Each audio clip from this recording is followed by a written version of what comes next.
नमस्कार शेतकरी मित्रांनो, Shri Hari dragon fruit farm मध्ये मी श्रीकांत सामसे आपलं सहर्ष स्वागत करतो। शेतकरी मित्रांनो, आपल्या बऱ्याच शेतकरी मित्रांचा काही कमेंट चालते, काही फोन आलते की जी केवलिन पावडर आहे आपण ते ड्रॅगन फ्रूटवर प्रति पंपाला किती वापरले गेली पाहिजे।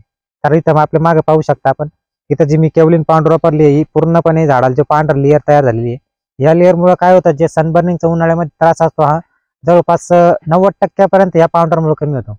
आपण पावडर किती प्रमाणात वापरतो त्यावर पण या अवलंबून असतं। तर शेतकरी मित्रांनो, केवलिन पावडर वापरत असताना सगळ्यात महत्त्वाची गोष्ट अशी आहे की जी केवलिन पावडर आहे ती फक्त मिचवर काडी जी असते आपल्या त्याच्यावरच बसते चांगल्यापैकी लेअर तयार होते। जी कवळी फांदी असेल, जी समजा हे बघा अशा प्रकारची त्यावरती स्प्रे किती स्प्रे केला त्याच्यावरती पावडर याच्यावर होत नाही, कारण याचा थोडासा तेलकटपणा असतो, त्यामुळे ती याच्यावर स्प्रे होत नाही। फक्त जी मिचवर काडी आहे त्यावरच चांगल्यापैकी याच्यावर स्प्रे होत असतो।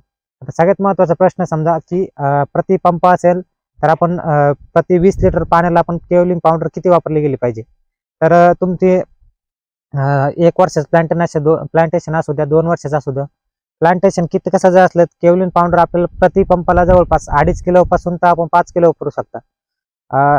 आता काही शेतकरी मित्रांचा प्रश्न होता की आपण जरा जास्त वापरलं त्याचा काही दुष्परिणाम होतो का। तर शेतकरी मित्रांनो, त्याचा दुष्परिणाम काहीच होत नाहीये। तुम्ही पंपाला 4 किलो 5 किलो जरी वापरली तरी त्याचं काहीच अडचण नाही, कारण पूर्णपणे त्याची पांढरी लेअर तयार होते।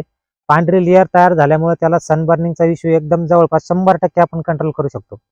त्यामुळे केवलिन पावडर वापरत असताना कदाचित समजा पहिला स्प्रे जर तुम्ही पंपाला 2.5 किलोचा घेतला तर आणखीन डबल स्प्रे द्या।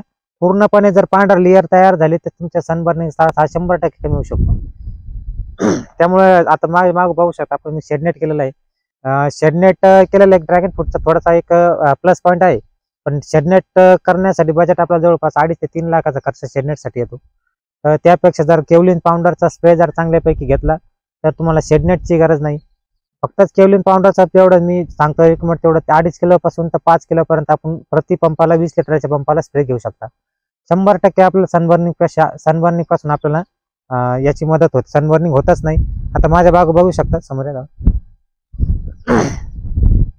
आता इथं जर शेडनेट असलं तर इथं आपल्याला दुपारचं ऊन ह्या बागाला लागत असतं, पण इथं पूर्णपणे हिरवेपणा आहे, कारण आपण जो केवलिनचा स्प्रे घेतलेला आहे ते पूर्णपणे दाट मी प्रति पंपाला जवळपास 4.5 ते 4.5 किलो पर्यंत मी ही प्रति पंपाला केवलिनचा स्प्रे घेतलेला आहे।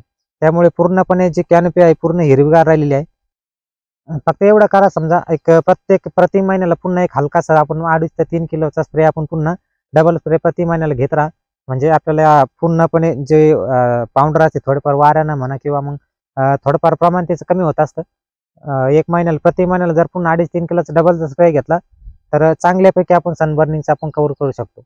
सनबर्निंग हा मोठा इश्यू नाहीये, फक्त थोडं पाण्याचं नियोजन करा आणि चांगल्यापैकी जर केवलिनचा स्प्रे घेतला सनबर्निंग हा 100% आपण कंट्रोल करू शकतो। शेतकरी मित्रांनो, काही प्रश्न असेल तर आपण कमेंट करून नक्की सांगू शकता। धन्यवाद।